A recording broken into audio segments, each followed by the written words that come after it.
Hello everybody, it's Danny and Wanda back from Deep South Homestead.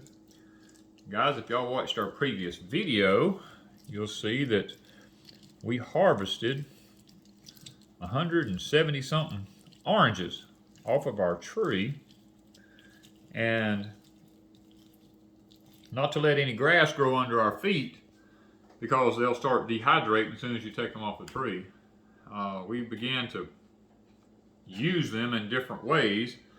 Now, yesterday, Ms. Wanda came in here and she did 6 of these containers yesterday full of juice and put them in the freezer.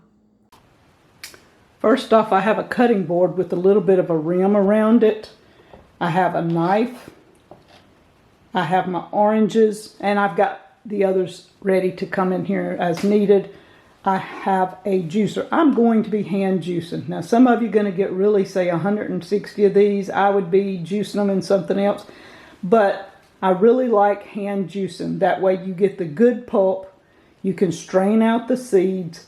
Everything works better with a hand juicer. Now, this one is an antique. And, I mean, I don't know if you can even see it, but the top of it is actually, it's been used so much that it's wore. And I have this one that we found that's not an antique, and the top of it's not wore, but these points are more rounded and it doesn't juice as well. The points of these are almost kind of sharp. When you run something across these and they're sharp, the juice comes out a lot faster.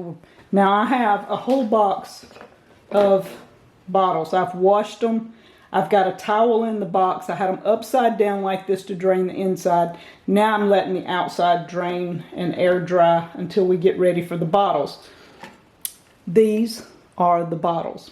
We use these with the scuppernong, and we've finished these. So I washed and cleaned these as we finished the bottle of scuppernong juice. And they have lids that if you wanted to, when you put it on, it catches and seals, and then you have to break the seal, which this one, we've already broke the seal and you can take that off. I just haven't done it.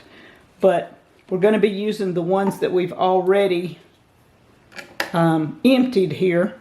I have one of these of satsuma juice in the freezer. Now here are our lids. They also send these, which is to write on and tell what type juice and the date and stuff like that. In the box comes this little, it's supposed to be a funnel. It's kind of flimsy. And they also send you a bottle cleaner so that you can get down inside and clean the bottles. I also have stainless bowls. The beauty. Now when you get to this stage, I can go ahead and take these out, the seeds, and I don't have to worry about them in my juice, and I don't have to get them out in a little while. And these are Louisiana oranges. Which was a chore to do it by ourselves. By the time you do this on here, put it in you wash the jars first, squeeze them out, clean all the seeds and everything out of them, put them in here, then clean the rinds up and everything, get them ready for freeze drying and making candied stuff out of. I mean, she's using them in lots of ways here, because we could go along and eat them fresh. We're not going to eat 170 something oranges before they go bad. So our thing is, these little containers like this we ordered, we did muscadine juice in these, and we've done the orange juice in them. Our goal is to have, we'd like 2 of these a week if we possibly could have for us. And if we could have more, that would be great, because then each morning we could take one out the night before from the freezer and we could use them for our breakfast drinks. You could probably preserve them in a large array of different ways, but we're squeezing them out in the little container thing here. Now with that, you get the pulp and everything. We're not straining out the pulp or anything like that because we really like the pulp. Now, you're gonna get a little tiny speck of a seed or something in there that's real tiny in the bottom of these containers when you get through, because it's got the pulp in it, and yeah, you might get a little bit of pith in it and stuff like that. But we're not worried about that because it's all nutritious. There's no chemicals been added to this in any kind of way to preserve it. So, you know, we even talked about taking some of this, pouring it on the freeze dryer trays and freeze drying it and turning it into orange powder. That is something that we talked about doing. Now, we don't know for sure just yet if we're going to do that, because right now, our goal is just to get as much done as we can get done as quickly as we can get it done. Miss Wanda did take some of our satsumas that we had, and she took the skins off of them, and she got the seeds out of them and put them in the little blender thing over here and pureed them. And she poured them out on the freeze dryer tray, and it froze drying them. And she said it's like eating a satsuma Cheeto. You know, she said it's amazing. It's light and fluffy like a Cheeto, but it tastes like a satsuma. So we may do some more of them, because we don't know yet, but we may have access to a lot more of this kind of fruit that's organic. So we're going to cross our fingers that we can make this happen. And if we do, then we will be probably freeze drying some of that for powder and different things. And plus, we'll make some more drinks. And another thing, Ms. Wanda, you know, she candied, or canned, not candied, but she canned these satsumas the other day. Now we're going to open one of these and we're going to taste them. She did them in a light syrup. We're going to open them and taste of them.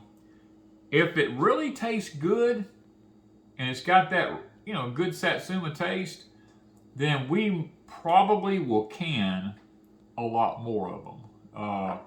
Because this is a surefire way to keep them. You can use this in cakes, candy. You can candy these things. You can do all kinds of things with them. And I think that to have that canned, I've never canned satsuma in my life. But this she did the other day, and if it turns out okay, from this point forward, we may begin to can more of our fruit just so that we have it for longevity reasons. You know, because sometimes you have a bad year with these fruits. Like last year, our orange tree didn't even have an orange on it last year. But this year, it's got 170 something. So you have those times where sometimes your fruit does really, really good. Sometimes it don't do good at all. And if you've got it canned like this here and put into containers like this here, then your fruit continues to last from harvest to harvest. And that's our goal, is to try to make this happen. So guys, we got to get back to this.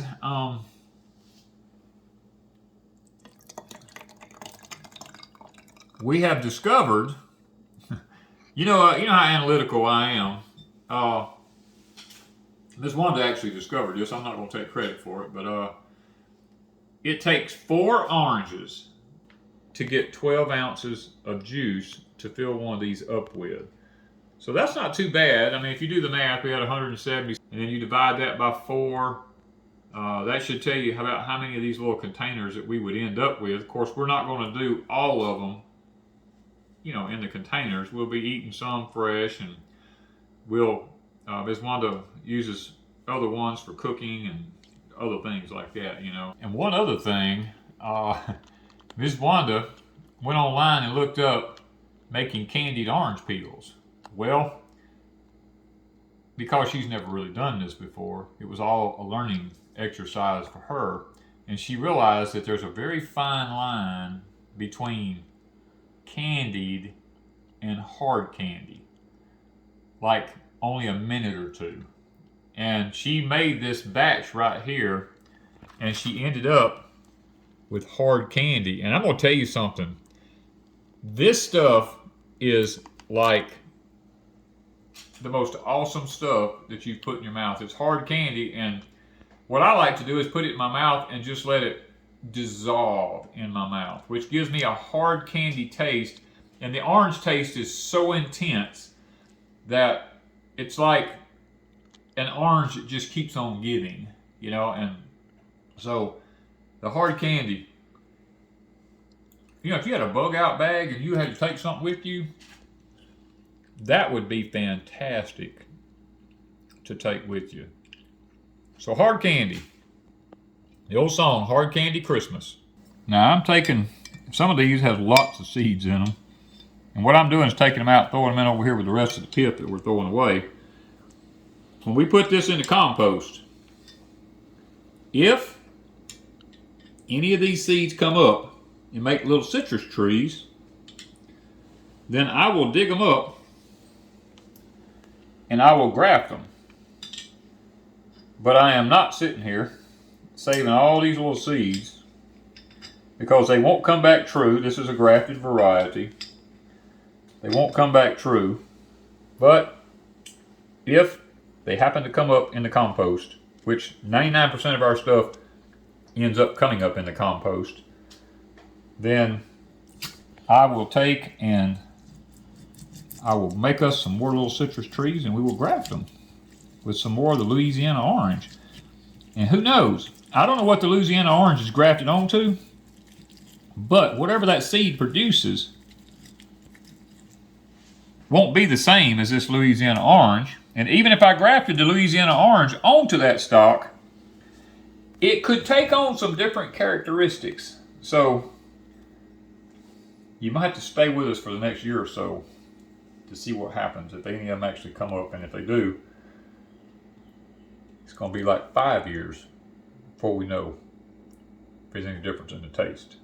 So if you want to hang around that long, we might know something. Thank you guys from Deep South Homestead.